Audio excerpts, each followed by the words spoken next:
question I got was that there's a lot of references about, when we had the first questions about what are some of the really good examples in terms of marketing since COVID hits, there's a lot of good references in terms of, politicians and consumer facing brands. So there's a specific questions from Jennifer about, have anyone seen some really good examples of marketing for non-consumer facing companies? Well, again, I would argue, if what you're asking for are there really good examples of TV commercials that non-consumer companies have been doing, that would be different than really good examples of marketing. I know, for example, for us as a professional services firm that buys a lot of services, accounting, tax preparation, tech software, all of my account managers have been calling me, asking me how my business is doing, how we're handling the crisis, what we can do, what they can do to help. That's super high touch, empathetic, and sometimes it's just offering a shoulder to cry on, and sometimes it's offering me a rental deferral, or it's offering me something other, something more tangible or financial.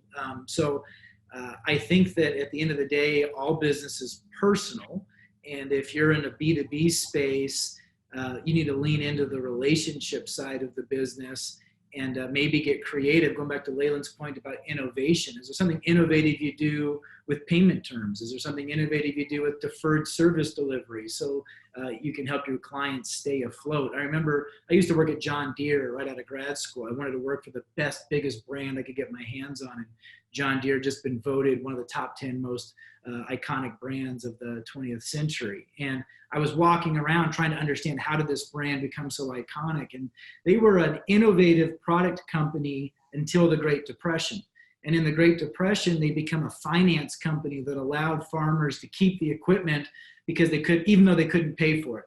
Because John Deere's opinion was, this is either the end of times and I don't need the equipment back, or things are going to get better and I'm going to need these farmers to be loyal to me post-depression. So they let them use the equipment for free, and a whole new business called John Deere Credit was birthed.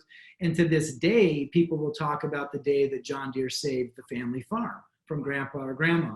And so that sort of loyalty was birthed out of crisis. And if you're in the B2B space, how can you make somebody irresistibly loyal to you because of how you treated them when they were in a ditch? Yeah. So Chris, this is what I always talk about is trust, equity, and community.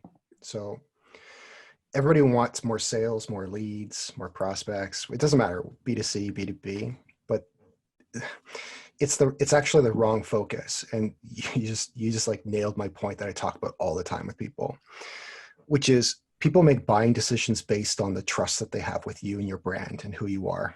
And that's really what you need to be chasing after, is how do you expand your community and how do you bank more trust equity with them?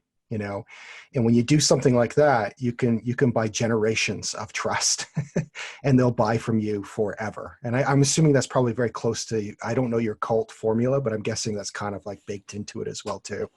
But that's exactly what people, and this is what I said about the beginning of the webinar was, I said, look, what I love about these crises is it forces people to do the right things, which is really, that's what good marketing is at the end of the day. That is what are the right things to be doing. You should be doing that all the time, not just in a crisis or when you're in a pinch. It's like, do that all the time. And if you do that, you literally can develop, a money printing machine whenever you want.